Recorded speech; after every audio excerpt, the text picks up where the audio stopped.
Hey, gang, I want to talk with you today about creating lasting change. Today is March 8th.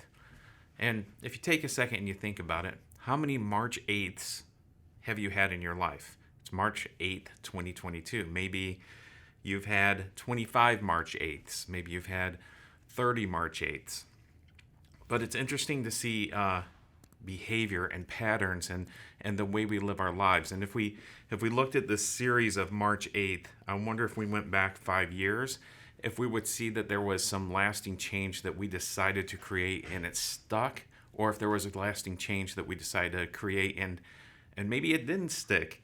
Matter of fact, we are in March, and there's kind of this interesting pattern. On January 1st, the most crowded spaces in America are gym parking lots. But if you drive around, maybe around March 8th, and you look around these gym parking lots, they're not so crowded anymore. And we have these New Year's resolutions, things that we're going to try, things that we're going to implement. We have some passion behind it. And after a while, we just like everybody else, we start to get comfortable. And we realize that change is hard. And lasting change, real lasting change, is very, very, very difficult. It's easy to decide to change, right? We make this decision. Decisions are easy, and then when we try to implement them, it becomes a challenge.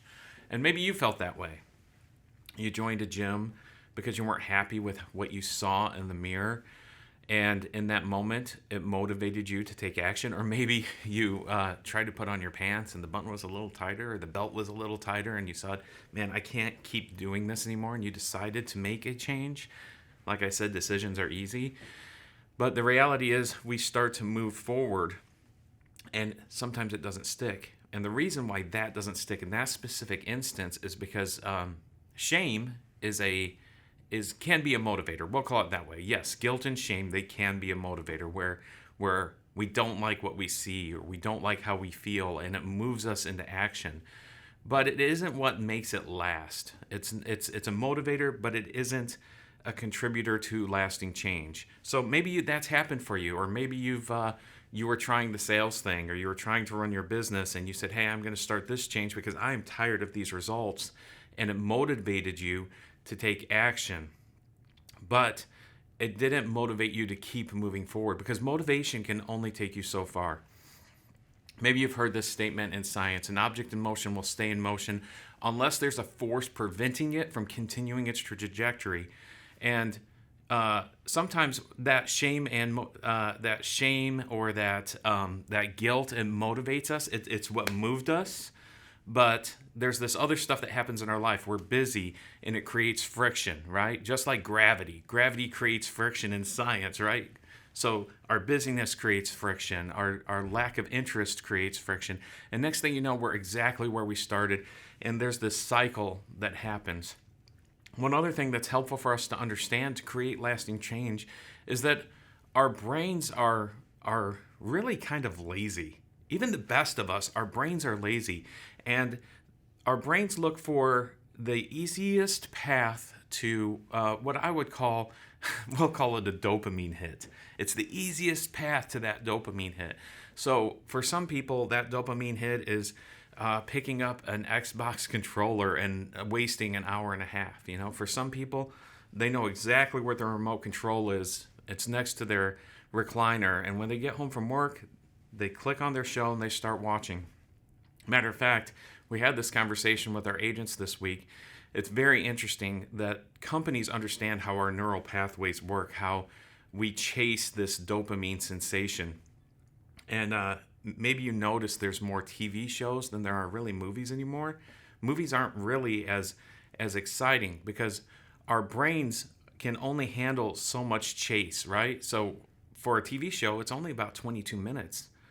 We start watching that show, boom, the dopamine hits, bam, we got our hit, and we're like, what's our next thing we're going to chase? Well, how about another show? And this new word emerges from it, and it's called binge. We'll binge watch something because we're chasing this dopamine hit. So this is the truth about our brains. They're lazy. They don't like to work for these new neural pathways And that's what lasting change requires, new neural pathways. So maybe for you, it's been like this. You want to sell more, but you see yourself as a failure. Maybe you want to be more engaging, but you see yourself as shy. You try to talk to new people, but you quit because you don't see yourself as engaging. So these things happen, and it's because for us, we're trying to make this change external change, and you can't outrun how you see yourself. That's so important for us to understand. If change is going to happen, it has to happen internally at our identity level. We have to start seeing ourselves as winners. We have to start seeing ourselves as engaging. If you want to lose weight, but you see yourself as fat, you try to work out, but you quit because you do this because you see yourself as unhealthy. That's the reason why that's happening. I want to give you an example of this. My son and I, we work on baseball, and we've been working on baseball for a while. We decided to go out and hit some balls. And my son, he just would try to catch it. The ball would bounce off his glove. And it was interesting to watch him because he's in his defensive ready position. And then he's running. He's trying to catch it. The ball hits his glove. It drops. And you could see it in his physical countenance. Like he would start to slump his shoulders. After a while this happened, he would throw his glove down in anger and disgust. He was frustrated. And I could tell he didn't believe in his heart. He didn't believe that he was a baseball player. And in these moments, this is where it makes or breaks for us. In these moments, we have to make a decision about who we are, not just what we do, but who we are. He saw himself as a failure. And when he throws his glove down, that's the statement he's making, I am a failure. So I grabbed my son and I said, hey buddy, let's do this. Let's get some wins here. Just some simple wins. So what we'd call these are just simple identity-based habits. And I could say to my son, Ty, how about we just stand 6 to 8 feet apart from each other and we'll just toss the ball. Just toss the ball back and forth. And we start tossing the ball back and forth and you hear this noise. And that's the repeated noise of success. That's the repeated noise of a ball going in the glove. So we start doing that, and he takes a step back, and he hears it more, and he hears it more, and I could see that he was starting to get his energy back, being engaged in the process because he was starting to believe that he's a baseball player. Now here's the other weird part. I said, Ty, if we're going to do this, it has to change here, in our heart. It has to change here. And I said, if we're going to do this, before I hit the ball to you, I need you to say something. I need you to say, I've got this. He kind of chuckled at me. And I said, I know, Ty, I know it's kind of hokey, but I need you to say this because your brain needs to start hearing your mouth form this identity about who you are. So Ty, I need you to start saying, I've got this before I hit the ball. Okay, cool.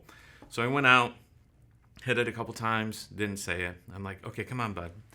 And then he said, I got this. And then I could see he was a little more engaged. And all of a sudden, he was catching everything. I don't think I could hit anything without him chasing it down.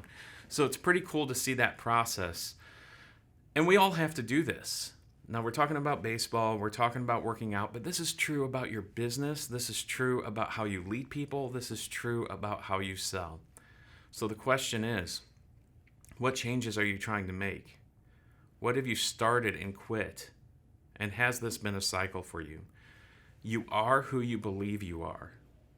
Today, in this moment, this March 8th, I don't know how many March 8ths you've been believing this, but this March 8th has to be a different March 8th than you've ever had before. And it's going to take some work. It's going to take a community of people, somebody who you can talk to and you can say, hey, I'm trying to make some changes in my life because I believe this about me. I believe this specific thing about me. I am a business owner. And these small wins, a catch of the ball, I am a baseball player, is the same for you and what you do. So I'll tell you this, if you can say this to yourself, I will make my first sales call at 9 a.m. because I am a top performer. I am a top sales performer. That is an identity-based habit that you're committing to. Identity-based habit, because that's what top performers do. They pick up the phone at 9 a.m. If you say, I will dial 200 dials a day because that's what top performers do. It's an identity-based thing. It's not focused on the external, it's focused on the internal.